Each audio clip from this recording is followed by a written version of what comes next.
How many of you young people are putting money away for your retirement? The reason I ask is because here I am, 73 years old. As you can see, I'm in my car. I'm doing Uber Eats to supplement my joke of a Social Security check I get every month. The reason is I've been a carpenter all my life, and most of the companies I worked for in the past didn't have retirement plans or a 401k. Now, I'm not blaming them. I blame myself. I should have put some money aside for my retirement, but I didn't, so shame on me. So my advice to you is to put as much money away now as you can for your retirement. Think of it as a bill. Instead of saving what's left after spending, spend what's left after saving. This way, you'll have plenty of money to retire on and you'll enjoy your retirement. I hope you take heed to this advice. God bless and have a great rest of the day. Now, I know this video might hurt a little bit because a lot of people don't like to think of the reality of getting older and how they will be able to survive financially. But this is a reality for people who end up being blessed enough to live a long life. Now, many Americans are not prepared for retirement. And not only that, many Americans aren't even getting prepared for retirement. Now, according to MoneyWise.com, did you know that people aged between 55 and 64 on average have $271,320 saved for their retirement? But they go on to report that the median remains a modest $95,642, underscoring that even those closest to a retirement are often unprepared. And it goes on here to say that based on the 4% rule, you could safely withdraw around $12,000 a year from this nest egg, which is woefully inadequate to any comfortable retirement. Can you imagine trying to live off of $12,000 a year? You also have to account for things like inflation and any sort of economic struggles that we may be facing.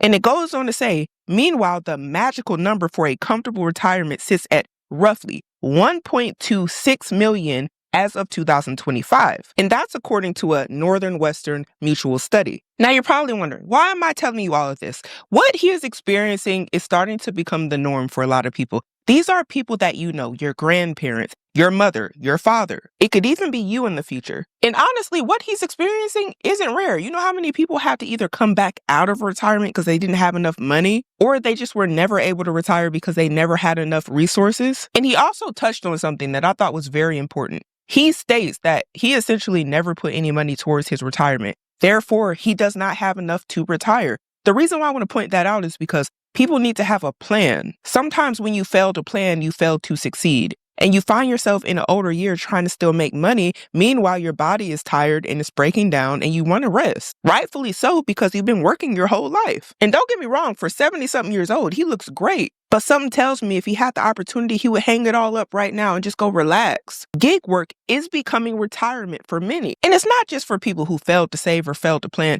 It's for people who have outspent all of their retirement that they did save, because some people did. It just wasn't enough. Now in their older age, they're trying to get side gigs. They're out there trying to mow your lawn, baking cakes, doing odd jobs, delivering your food. Your next delivery driver might be like this man. Look at him. This TikTok video of an 81-year-old DoorDasher named Joe went viral last month. Mr. Joe. Joe DoorDashes Monday through Friday for at least 6 hours to provide for his family. They are on a fixed income. You know, his wife she's not able to work. So he is the sole caretaker for them. And just with the rising costs of everything. He's door dashing to provide for his family, y'all. It's not enough money for him to be at home.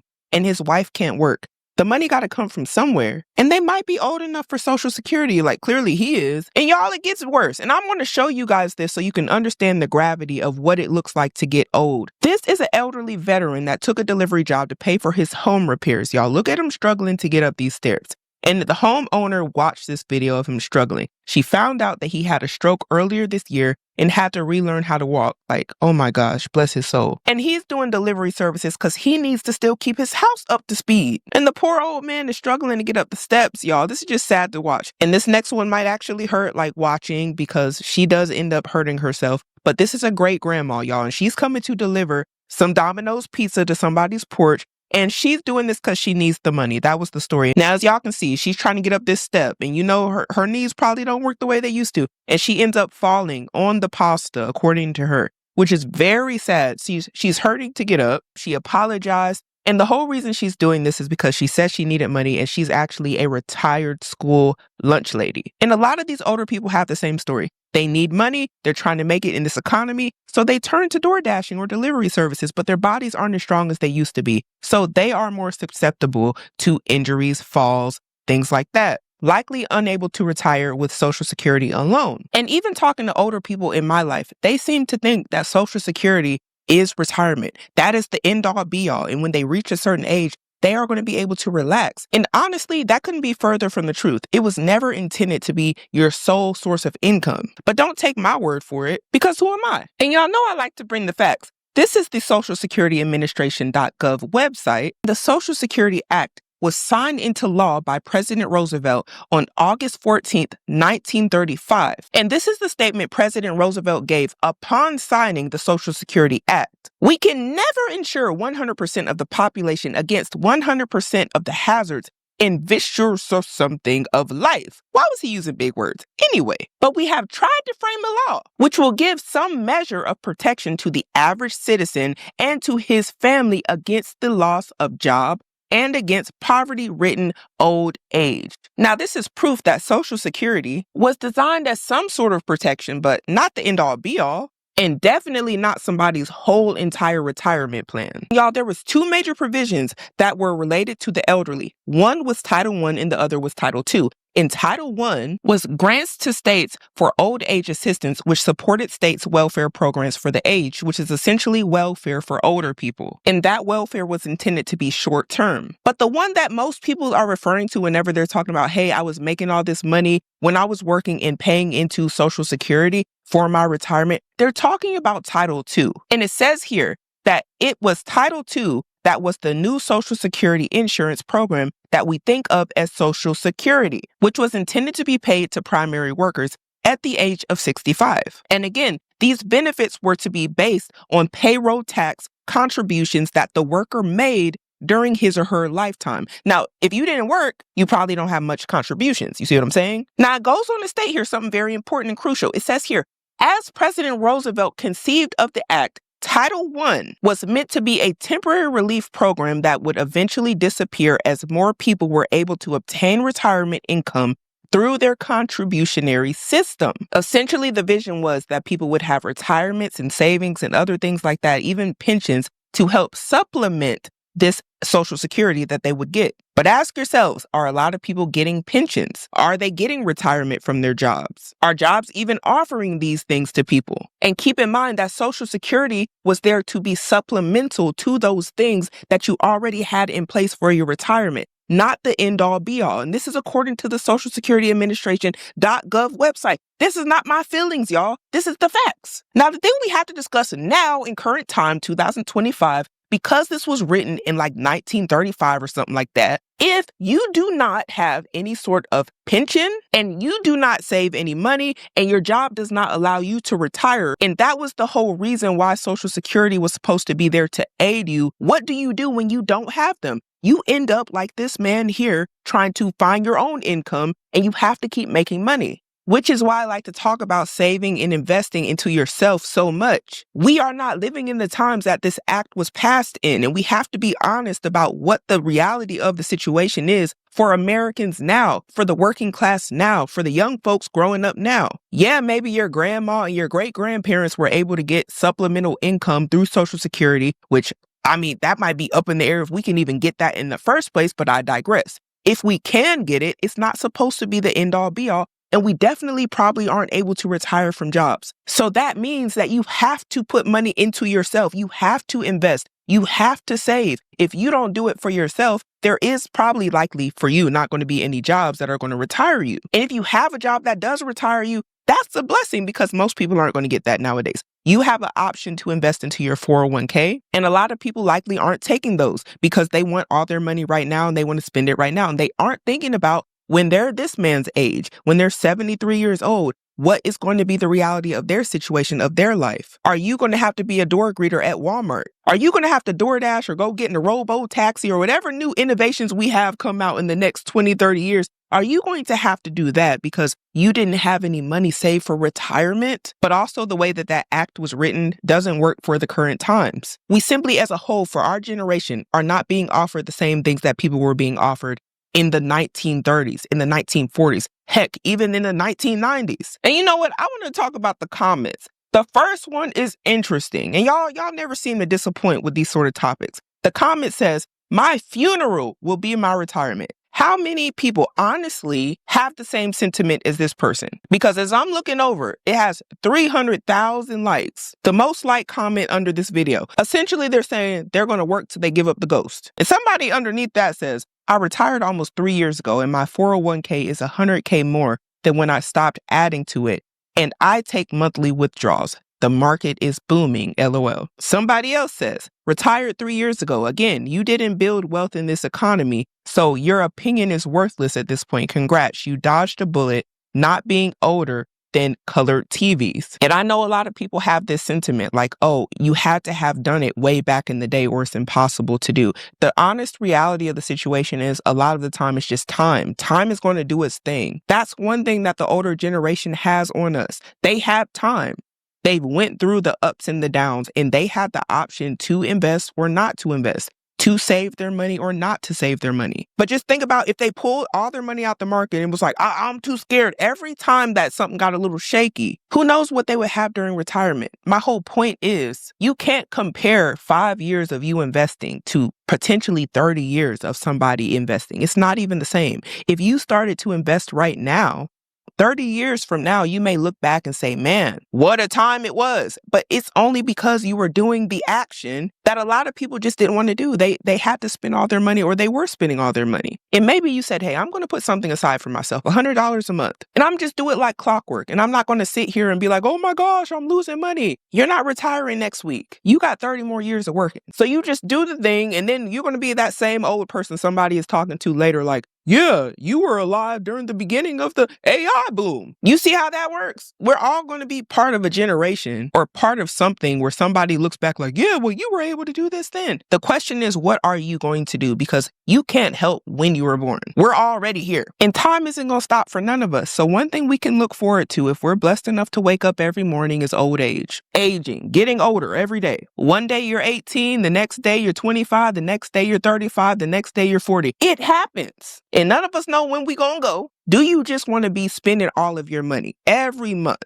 And when you hit 63, 73, you look back and you say, dang, I can't even take a break because I have nothing. When you look back on all that stuff you bought, and you have to be honest, especially in this generation where we are hyper over consumers. We love overconsumption, just buying stuff we don't need. And we don't like to be honest about it until somebody calls us out. We got all this junk just laying around us. Don't mean nothing. Can't do nothing with it. Don't bring no value to your life. And then say that you can't put aside $20 a month. You can't put aside $100 a month. Some of y'all go DoorDash and go get that in an hour. But during your hour, you'd rather scroll on TikTok. You rather do things that don't help you out at all. You're watching reality TV shows. You're doing the stuff that you like to do that makes you feel comfortable and you enjoy. Yeah, investing is boring. Saving is boring. Budgeting can be boring, but you can make it fun. Find a way. You find a way to make everything else fun. Make it a challenge. I don't know. See how much you can do. Because a lot of y'all got more power than you like to think, and you just walking around here,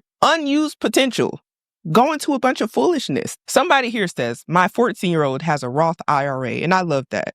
Roth IRAs are taxed. She's paying tax on the retirement fund right now in current time. Somebody here says, 25 years old, and I have $50,000 between my 401ks and in my 457B retirement accounts at an annual growth rate of 12%. I wanted to use that same example, right? Just cause, why not? Let's say a 12-year-old had a Roth IRA set up by their parent and they only had $50,000 in there. I wanted to know, what does that look like if they keep getting those same returns as the person below them? Because it's possible until they're an adult. So let's see. And it says here, here's how a Roth IRA would grow with a $50,000 contribution at the age of 12 and a constant 12% annual return. And guess what? It compounds yearly. Yes, compounds. Have y'all ever seen something compound with interest? It's an amazing thing to watch. It just snowballs at some point. But let's see here. At the age of 18, 6 years later, that child would have $98,000. Actually more than that, but whatever, right? That's only 6 years later. At the age of 25, it's still going, right? They would have $218,000. We're only talking with a contribution of $50,000 continually growing at 12% annual rate every year. At the age of 30, 18 years later, from the age of 12, they would have $384,000. And at the age of 40, see, this is why I said compound interest is very interesting. At the age of 40, they could have $1,194. You notice that as time went on, you saw the magic really happen. It didn't happen like right when we wanted it to happen, like year 6 or year 13. Like, even though that's great, right? We'll take it. But what did you notice between 30 and 40? You see that jump? Remember earlier I said when you see something compounding, them numbers start to get crazy at a certain point. That is time on your side. That is not just, I decided last minute that I want to get my life right. No, you need time. And a lot of people don't want to put the time in. See, we want stuff now because we like instant gratification. We don't want to wait. We want to be rich now. We want to have $1 million now. Can you imagine somebody's mom doing that and their child is a millionaire at 40? At 40! Off of $50,000 because she understood that time being on her child's side was a good thing. And it could turn into $1.19 million with no additional contributions. Let's ask what that looks like at 50, just cause. Like, what does it look like at 60, just cause? What does it look like at 70? You gotta let ChatGPT do his thing. I don't even gotta calculate it because we got all this technology. If you really want to know something, look, you see what I'm doing? You could do the same thing. At 50, which was 38 years later, $3.7 million. At 60, $11.5 million. At 70, $35 million. Look, time. Why do y'all think I keep saying when you're 18, you should be throwing everything you got into saving, into trying to compound whatever you have going on into your investments because time is on your side. Imagine you trying to do all this at 50, 60. I'm not saying it's impossible. I am saying it's going to be way harder than a 12-year-old, than an 18-year-old, because they simply have more time in their life, which is why you want to educate yourself so you can then educate the children around you so they can understand that time is on their side. And hopefully they take heed so they're not wasting their time putting their money into things that are depreciating assets and will bring them no value. You know how many people would just throw $50,000 into something right now and forget about it? You know how many people waste $50,000? Within 3-4 years, they just waste it. They don't know what they spent it on either. It could have been a car that they didn't need. They just wanted another car in the garage. They wanted the new bells and whistles. They could have just put $50,000 into an asset that would grow. And you know what's crazy? I even put in the S&P 500 because I know a lot of y'all be like, Symone, everybody's not getting a 12%. Okay, let's go off of historically what people would get off the S&P 500, which is annually could be around 10%, right? It says here around the time that person is 70, which is 58 years later, they would have $12 million because they invested at 12. At the age of 40, $721,000. Do you see what I'm saying, y'all? It's still off of $50,000. This is just going to show you time is what is going to do this for you. And compound interest. Like compound interest is so wonderful. And I know a lot of y'all are visual people, and I am too. I need to see stuff to believe it for me to fully grasp it and understand the concept. But that is what's going on, y'all. And I got to go over this last comment. It says here, awesome advice. Stop spending $70,000 on automobiles. Drive 25,000 vehicles and save. You want to know why they're probably saying that? You could put $50,000 into something, which is essentially kind of like what may be left over, give or take, if you don't just go out buying cars every year, every 2 years, every 3 years, and never paying them off, always having a car note, always paying more for the cars because you're paying high interest or you're just paying interest in general. Get a car, ride it till the wheels fall off, and then stack that money. Because just like you gave that $25,000, $30,000, some of y'all $40,000, $50,000 to the bank, if you just got one car, a nice humble car to get you to and from, preferably a Toyota, maybe something like that, reliable, not too fancy, not nothing that you're going to show off to your friends about, and you don't get another car note, keep it in good condition. Guess what? Just like you were giving the bank your money for that car, now you can save that money for yourself. And guess what you can do with that? Put it into investments that will help you save for the future. Ain't that crazy? But I need to know what y'all think about all this down below. Are you prepared for retirement? How do you feel about retirement? Is it a scary topic for you? What did you feel about the things I showed you from the Social Security Administration.gov? Was that informative? And did you learn something new? I'd like to know down below. But we have to start making better decisions today, y'all, in order to have a better future.